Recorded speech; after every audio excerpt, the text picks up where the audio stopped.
বিকেলের দিকটা হঠাৎ চারিদিক অন্ধকার করে কালবৈশাখী ঝড় উঠল। অনেকক্ষণ ধরে মেঘ মেঘ করছিল, তবুও ঝড়টা যেন খুব শীঘ্রই এসে পড়ল। অপুদের বাড়ির সামনে বাঁশঝাড়ের বাঁশগুলো পাঁচিলের উপর থেকে ঝড়ের বেগে সরে ওধারে পড়াতে বাড়িটা যেন ফাঁকা ফাঁকা দেখাতে লাগলো। ধুলো, বাঁশপাতা, কাঁঠাল পাতা, খড় চারিধার থেকে উড়ে তাদের উঠোন ভরিয়ে ফেলল। দুর্গা বাড়ির বাইরে গিয়ে আম কুড়াবার জন্য দৌড়লো। অপুও দিদির পিছু পিছু ছুটল। দুর্গা ছুটতে ছুটতে বলল, শিগগির ছোট, তুই বরং সিঁদুর কৌটো তলায় থাক, আমি যাই সোনামুখী তলায়। দৌড়ো দৌড়ো। ধুলোয় চারিদিক ভরে গিয়েছে। বড় বড় গাছের ডাল ঝড়ে বেঁকে গাছ ন্যাড়া ন্যাড়া দেখাচ্ছে। গাছে গাছে শোঁ শোঁ বোঁ বোঁ শব্দে বাতাস বইছে। বাগানে শুকনো ডাল, কুটা, বাঁশের খোলা উড়ে পড়ছে। শুকনো বাঁশপাতার ছুঁচলো আগাটি উঁচু দিকে তুলে ঘুরতে ঘুরতে আকাশে উঠছে। কুকসিমা গাছের শোঁয়ার মতো পালকওয়ালা সাদা সাদা ফুল ঝড়ের মুখে কোথা থেকে অজস্র উড়ে আসছে। বাতাসের শব্দে কান পাতা যায় না। সোনামুখী তলায় পৌঁছে অপু মহা উৎসাহে চিৎকার করতে করতে লাফিয়ে এদিক ওদিক ছুটতে লাগলো। এই যে দিদি, ওই একটা পড়লো রে দিদি, ওই ওই আরেকটা রে দিদি। চিৎকার যতটা করতে লাগলো তার অনুপাতে সে আম কুড়াতে পারল না। ঝড় ঘোর রবে বেড়েই চলেছে। ঝড়ের শব্দে আম পড়ার শব্দ শুনতে পাওয়া যায় না। যদিও বা শোনা যায় ঠিক কোন জায়গা বরাবর শব্দটা হলো তা ধরতে পারা যায় না। দুর্গা ৮-৯টা আম কুড়িয়ে ফেলল। অপু এতক্ষণে ছোটাছুটিতে মোটে পেল ২টো। তাই সে খুশির সহিত দেখিয়ে বলতে লাগলো, এই দেখ দিদি, কত বড় দেখ, ওই একটা পড়লো ওই ওদিকে। এমন সময় হৈ হৈ শব্দে ভুবন মুখুজ্জের বাড়ির ছেলেমেয়েরা সব আম কুড়াতে আসছে শোনা গেল। সতু চেঁচিয়ে বলল,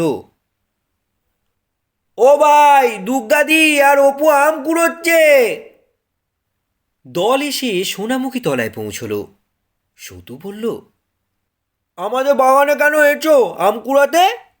সেদিন মা বারণ করে দিয়েছে না? দেখি কতগুলো আম কুড়িয়েছ। পরে দলের দিকে চেয়ে বলল, সোনামুখীর কতগুলো আম কুড়িয়েছে দেখেছিস টুনু? যাও আমাদের বাগান থেকে দুগ্গাদি, মাকে গিয়ে নইলে বলে দেব। রানু বলল, কেন তাড়িয়ে দিচ্ছিস সতু? ওরাও কোড়াক, আমরাও কোড়াই। কুড়োবে বই কি, ও এখানে থাকলে সব আম ওই নেবে। আমাদের বাগানে কেন আসবে ও? না, যাও দুগ্গাদি, আমাদের গাছের তলায় থাকতে দেব না। অন্য সময় হলে দুর্গা হয়তো সহজে পরাজয় স্বীকার করতো না, কিন্তু সেদিন তাদেরই কৃত অভিযোগে মায়ের কাছ থেকে মার খেয়ে তার পুনরায় বিবাদ বাঁধাবার সাহস ছিল না। তাই খুব সহজেই পরাজয় স্বীকার করে নিয়ে সে একটু মনমরাভাবে বলল, অপু, আয় রে, চল। পরে হঠাৎ মুখে কৃত্রিম উল্লাসের ভাব এনে বলল, আমরা সেই জায়গায় চাই, চল অপু। এখানে থাকতে না দিলে বই গেল, বুঝলি তো? এখানকার চেয়েও বড় বড় আম। তুই আমি মজা করে কুড়োবো এখন, চলে আয়। এখানে এতক্ষণ ছিল বলে একটি বৃহত্তর লাভ হতে বঞ্চিত ছিল। চলে যাওয়ার প্রকৃতপক্ষে সাপে বর হলো। সকলের সামনে এইরূপভাবে দেখিয়ে যেন অধিকতর উৎসাহের সহিত অপুকে পিছনে নিয়ে রাংচিতার বেড়ার ফাঁক গলে বাগানের বাইরে চলে গেল। রানু বলল, কেন ভাই ওদের তাড়িয়ে দিলে? তুমি ভারী হিংসুক কিন্তু সতুদা। রানুর মনে দুর্গার চোখের ভরসাহারা চাহনি বড় ঘা দিল।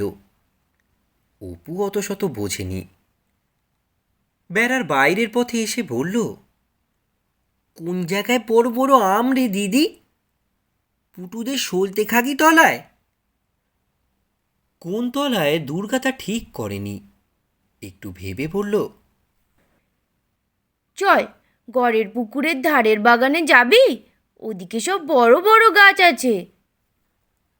গড়ের পুকুর এখান থেকে প্রায় 15 মিনিট ধরে সুড়িপথে অনবরত বনবাগান অতিক্রম করে তবে পৌঁছানো যায়। অনেককালের প্রাচীন আম ও কাঁঠালের গাছ, গাছতলার বন, চালতা ময়না কাঁটাসারা গাছের দুর্ভেদ্য জঙ্গল, দূর বলে এবং জনপ্রাণীর বাসশূন্য গভীর বনের মধ্যে বলে এসব স্থানে কেউ বড় একটা আম কুড়াতে আসে না। কাছের মতো মোটা মোটা অনেককালের পুরনো গুলঞ্চলতা এ গাছে ও গাছে দুলছে। বড় বড় প্রাচীন গাছের তলাকার কাঁটা ভরা ঘন ঝোপ জঙ্গল খুঁজে তলায় পড়া আম বের করা সহজসাধ্য তো নয়। তার উপর আবার ঘনায়মান নিবিড় কৃষ্ণঝোড়ো মেঘে ও বাগানের মধ্যের জঙ্গলে এরূপ অন্ধকারের সৃষ্টি করেছে। কোথায় কি ভালো দেখা যায় না। তবুও খুঁজতে খুঁজতে নাছোড়বান্দা দুর্গা গোটা 8-10 আম পেল। ওরে অপু, বৃষ্টি এলো! সঙ্গে সঙ্গে ঝড়টি যেন খানিকক্ষণ একটু নরম হলো। ভিজে মাটির সোঁদা সোঁদা গন্ধ পাওয়া গেল। একটু পরেই মোটা মোটা ফোঁটায় চড়বড় করে গাছের পাতায় বৃষ্টি পড়তে শুরু করলো। দেখতে দেখতে চারিদিক ধোঁয়াকার করে মুষলধারে বৃষ্টি নামলো। বৃষ্টির ফোঁটা পড়বার জোরে গাছের পাতা ছিঁড়ে উড়ে পড়তে লাগলো। ভরপুর টাটকা ভিজে মাটির গন্ধ আসতে লাগলো। ঝড় একটু যেন নরম হয়ে পড়েছিল, তাও আবার বড় বাড়ির। দুর্গা যে গাছতলায় দাঁড়িয়েছিল এমনই হয়তো হঠাৎ তথায় বৃষ্টি পড়তো না। কিন্তু পূবে হাওয়ার ঝাপটা গাছতলা ভাসিয়ে নিয়ে চলল। বাড়ি থেকে অনেক দূর এসে পড়েছে। অপু ভয়ের স্বরে বলল, ও দিদি, বড্ড যে বৃষ্টি এলো। তুই আমার কাছে আয়। দুর্গা তাকে কাছে এনে আঁচল দিয়ে ঢেকে বলল, এই বৃষ্টি আর কতক্ষণ হবে? এই ধরে গেল বলে বৃষ্টি হলো, ভালোই হলো। আমরা আবার সোনামুখী তলায় যাব এখন, কেমন তো? দুজনে চেঁচিয়ে বলতে লাগলো, লেবুর পাতায় কলম চা, হে বৃষ্টি ধরে যা। প্রকাণ্ড বনবাগানের অন্ধকার মাথাটা যেন এদিক থেকে ওদিক পর্যন্ত চিরে গেল। চোখের পলকের জন্য চারিধারে আলো হয়ে উঠল। অপু দুর্গাকে ভয়ে জড়িয়ে ধরে বলল, ও দিদি। ভয় কি রে? লেবুর পাতায় করম চা, হে বৃষ্টি ধরে যা। লেবুর পাতায় করম চা, হে বৃষ্টি ধরে যা। বৃষ্টির ঝাপটায় তাদের কাপড় চুল ভিজে টস টস করে জল ঝরতে লাগলো। চারিদিকে শুধু মুষলধারে বৃষ্টি পতনের একটানা শব্দ। মেঘের ডাকে কানে তালা ধরে যায়। একবার দুর্গার মনে হচ্ছিল সমস্ত বাগানখানা ঝড়ে মরমর করে উপুর হয়ে তাদের চাপা দিল বুঝি। তারপর আবার বজ্রপাত। অপু ভয়ে চোখ বুজল। দুর্গা শুষ্ক গলায় উপরের দিকে চেয়ে দেখল বাজ পড়ছে নাকি। গাছের মাথায় বনধুদুলের ফল দুলছে। শীতে ওপর ঠক ঠক করে দাঁতে দাঁত লাগছিল। দুর্গা তাকে আরও কাছে টেনে এনে শেষ আশ্রয়ের সাহসে বারবার দ্রুত আবৃত্তি করতে লাগলো, নেবুর পাতায় করম চা, হে বৃষ্টি ধরে যা। নেবুর পাতায় করম চা, হে বৃষ্টি ধরে যা। নেবুর পাতায় করম চা। ভয় তার স্বর কাঁপছিল। সন্ধ্যা হবার বেশি বিলম্ব নেই। ঝড় বৃষ্টি খানিকক্ষণ থেমে গিয়েছে। সর্বজয়া বাইরের দরজায় দাঁড়িয়ে আছে। পথে জমে যাওয়া বৃষ্টির জলের উপর ছপ ছপ শব্দ করতে করতে রাজকৃষ্ণ পালিতের মেয়ে আশালতা পুকুরের ঘাটে যাচ্ছিল। সর্বজয়া জিজ্ঞাসা করল, হ্যাঁ মা, দুর্গার অপুকে দেখেছিস ওদিকে? আশালতা বলল, না খুড়িমা, দেখিনি তো, কোথায় গিয়েছে? তারপর হেসে বলল, কি ব্যাং ডাকানি জল হয়ে গেল খুড়িমা। সেই ঝড়ের আগে দুজন বেরিয়েছে আম কুড়োতে যাই বলে, আর তো ফেরেনি। এই ঝড় বৃষ্টি গেল, সন্ধে হলো, ও মা কোথায় গেল তবে? সর্বজয়া উদ্বিগ্ন মনে বাড়ির মধ্যে ফিরে আসলো।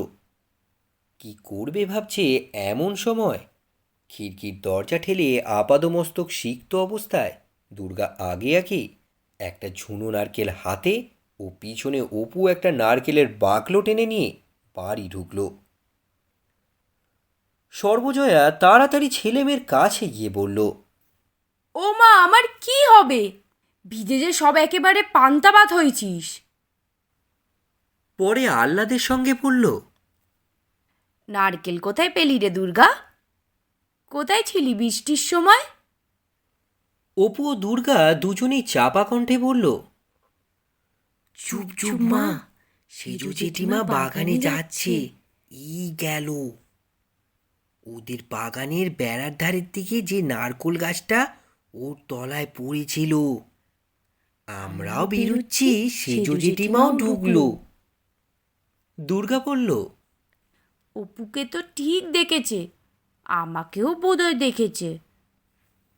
পরে সে উৎসাহের সঙ্গে অথচ চাপা সুরে বলতে লাগলো, একেবারে গাছের গোড়ায় পড়েছিল মা, আগে আমি টের পাইনি। সোনামুখী তলায় যদি আম পড়ে থাকে, তাই দেখতে গিয়ে দেখি বাগলোটা পড়ে রয়েছে।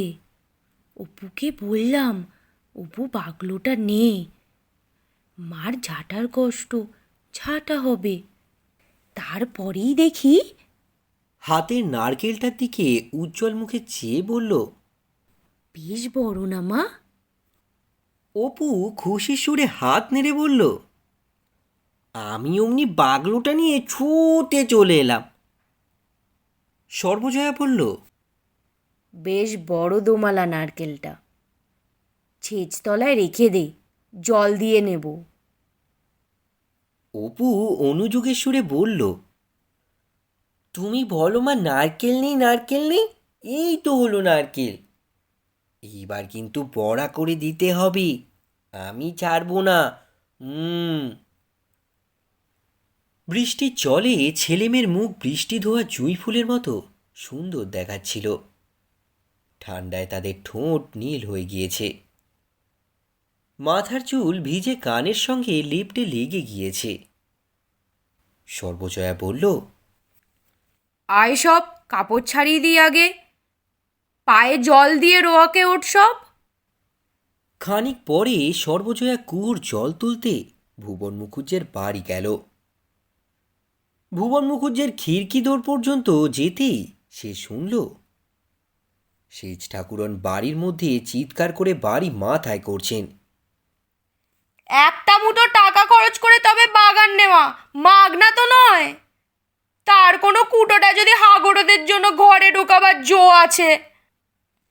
ওই ছুরিটা রাত দিন বাগানে বসে আছে, কুটো গাছটা নিয়ে গিয়ে ঘরে তুলবে। ও মা, ভাবলাম বৃষ্টি থেমেছে, যাই একবার বাগানটা গিয়ে দেখে আসি। এই এত বড় নারকেলটা কুড়িয়ে নিয়ে একেবারে দিল দৌড়। এত শত্রুতা যেন ভগবান সহ্য না করেন। উচ্ছন্নে যাক, উচ্ছন্নে যাক, এই ভর সন্ধেবেলায় বলছি। আর যেন নারকেল খেতে না হয়, একেবারে শিগগির যেন ছাতিম তলায় যায়। সর্বজয়া খিড়কির বাইরে কাঠ হয়ে দাঁড়িয়ে রইল। ছেলে মেয়ের বর্ষণসিক্ত কচি মুখ মনে করে সে ভাবল, যদি গালাগাল ওদের লাগে। বাবা, যে লোক, দাঁতে বিষ আছে, কি করি? কথাটা ভাবতেই তার গা শিউরে উঠে সর্বশরীর যেন অবশ হয়ে গেল। সে আর মুখুজ্জে বাড়ি ঢুকল না। ভয়ে ভয়ে সেই জল তুলবার ছোট্ট বালতিটা ও ঘোড়া কাকে নিয়ে বাড়ির দিকে ফিরল। পথে আস্তে আস্তে ভাবল, যদি নারকেলটা ওদের ফেরত দিই, তাহলেও কি গাল লাগবে? তা কেন লাগবে? যার জিনিস তাকে তো ফেরত দেয়া হলো, তা কখনো লাগে? বাড়িতে পা দিয়েই মেয়েকে বলল, দুর্গা, নারকেলটা সতুদের বাড়ি দিয়ে আয় গিয়ে। অপু ও দুর্গা অবাক হয়ে মায়ের মুখের দিকে চেয়ে রইল। দুর্গা বলল, এক্ষুনি? হ্যাঁ, এক্ষুনি দিয়ে আয়। ওদের খিড়কির দর খোলা আছে, চট করে যা। বলে আয় আমরা কুড়িয়ে পেয়েছিলাম, এই নাও দিয়ে গেলাম। অপু, আমাকে একটু দাঁড়াবে না মা? বড্ড অন্ধকার হয়েছে, চল অপু আমার সঙ্গে। ছেলে মেয়ে চলে গেল। সর্বজয়া তুলসী তলায় প্রদীপ দিতে দিতে গলায় আঁচল দিয়ে প্রণাম করে বলল, ঠাকুর, নারকোল ওরা শত্রুতা করে কুড়োতে যায়নি, সে তো তুমি জানো। এ গাল যেন ওদের না লাগে। দোহাই ঠাকুর, ওদের তুমি বাঁচিয়ে বর্তে রাখো ঠাকুর। ওদের তুমি মঙ্গল করো, তুমি ওদের মুখের দিকে চেয়েও। দোহাই ঠাকুর।